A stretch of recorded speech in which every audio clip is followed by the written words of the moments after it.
Oh yeah, I love country music. I love a lot of music, but country, believe it or not, that's what I grew up listening.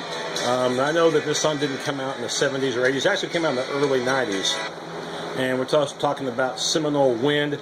Love John Anderson too, but that is by far my favorite song of his back in 1992, I think is when it came out. We do head to Tallahassee for my final team-wide college football national preview. Chief Osceola, Tallahassee, and the defending national champions, Florida State. Now, people might say, it's very difficult for a team to repeat. And while it's not easy, if you're the most talented team in the country, if you're one of the best coached teams in the country, and you return a wealth of talent and some reserves who saw quality playing time last year, and they're going to be starters this year and will be in the mix, and you have a schedule that's extremely compatible, yeah, it's not easy, but I don't think it's going to be like rocket science for Florida State. As long as they, take care of the ball and take care of business and not be overconfident, they should, without a doubt, be in that 4-team college football playoff. And that repeat word, repeat, is very possible from the Florida Panhandle, Tallahassee, Florida State. Jameis Winston, yeah, you've heard of him, okay? After never having a freshman win a Heisman Trophy, we've had 2 in a row now. Johnny Football from A&M 2 years ago, and then last year, redshirt freshman, Jameis Winston. His numbers, unbelievably large. Over 4,000 yards passing, and by the way, 44 accounted touchdowns. And if you've ever seen the guy talk before, if you've ever seen interviews, the guy looks about as calm and cool and collected as a cucumber, handles himself very well outwardly to us. We know on the field he's the leader. We saw that in the national championship game last year. The guy looked like a veteran. Team behind in the final minute and a half, took his team downfield, delivered something that you see from a Joe Montana back in the day, or a Roger Staubach, or a Brett Favre. You saw that from a redshirt freshman, Jameis Winston. The big thing for him, handle your character very well, stay out of trouble, off the field, pay for your crab legs next time when you go to the supermarket. Overall, Jameis Winston, he is the most popular player in college football, the most impactful player. If he went down, would Florida State still be pretty good? Sure. Would they be in position to win another national championship? That's a whole other discussion for another day. He's that important to the team. The wide receivers, he has some help coming back. Speaking of All-Americans, Rashad Green, over 1,100 yards receiving for the Bets. And complimenting him will be Christian Green, no relation. They spell their names differently. Rashad's last name has an extra E on it at the end.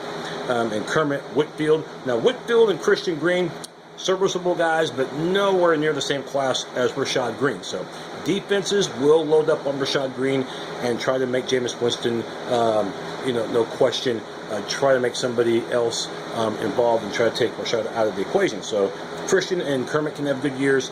That will really make Florida State even more dangerous than they already are. Remember, they scored 51 points on average a game last year.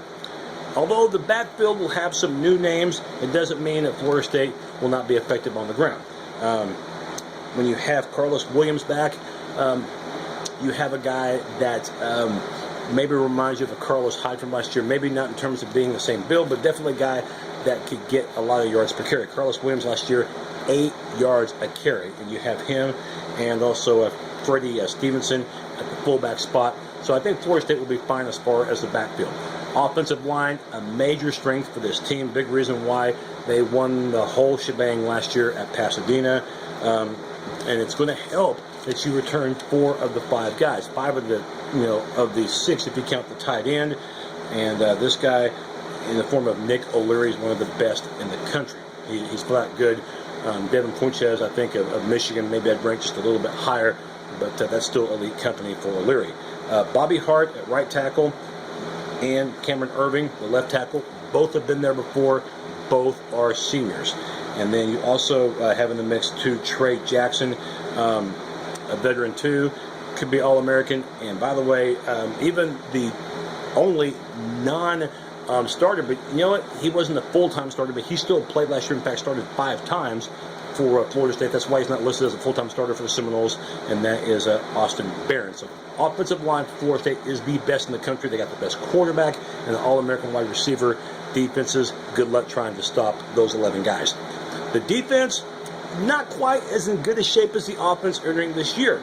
Again, there's amazing talent on this team, but there are some holes to plug in, and here's one. Defensive lineman Jimmy Jernigan, you're not going to be able to replace him. He was that impactful, an All-American type talent for FSU. He's gone, so Mario Edwards Jr. will have to be one of those guys that increases his game. He's already got the talent. We'll see if it could be developed further for FSU. And defensive tackle, you've got Eddie Goldman. So up front, Mario Edwards Jr. He's got good speed, and we'll see how Goldman at defensive tackle fares for Florida State. Linebackers, got some veterans there too in Terrence Smith, and one guy you're going to be hearing a lot from last year as a freshman. They could use him as linebacker or defensive end, and this should really aid in pressuring the quarterback, and that is Roderick Hoskins. They're very high on this guy because of his speed, and that's why Jimbo Fisher and new defensive coordinator Charles Kelly, remember the old defensive coordinator went to Georgia, so Kelly got to feel good that he can use Hoskins either as linebacker on the outside or he can put him at defensive end to pressure the QB. Now, the secondary, bad news, good news. Bad news, it's never good to lose an All-American, and when you lose a guy of the caliber of LaMarcus Joyner, that stinks at corner. And then also don't forget about the starter at safety, Terrence Brooks. Florida State's defense is still regarded as the best in college football. How could that be when you lose two guys like that, including an All-American? Because you've got lockdown corners like P.J. Williams.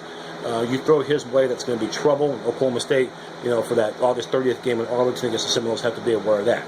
And then Ronald Darby at the other corner. Both sides, Florida State has to feel solidified there.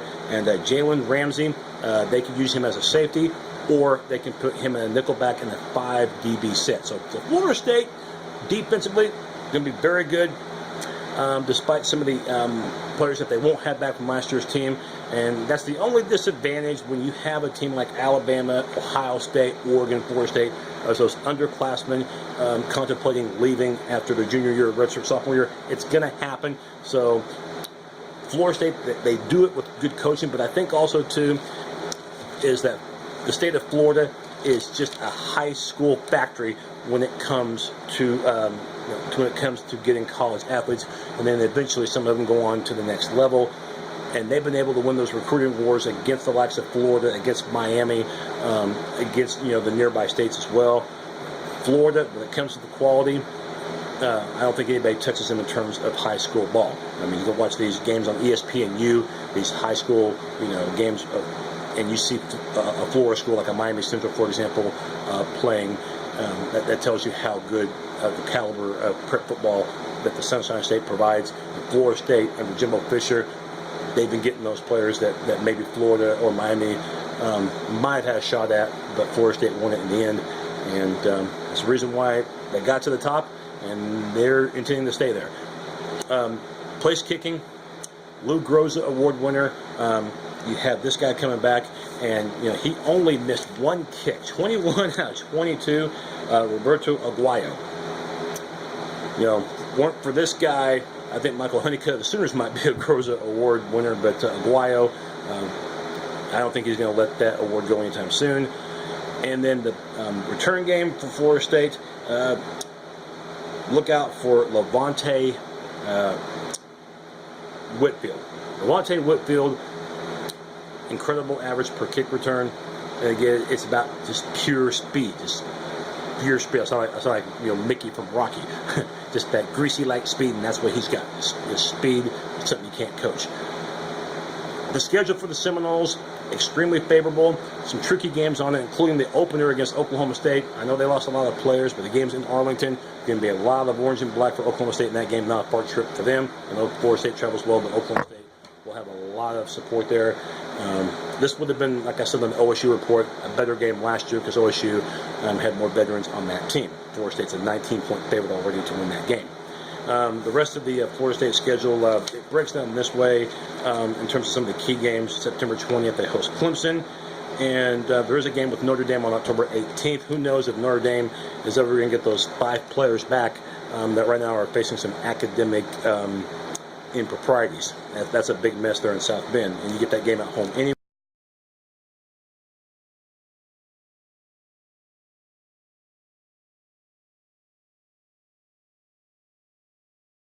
Florida State could have a little bit of difficulty.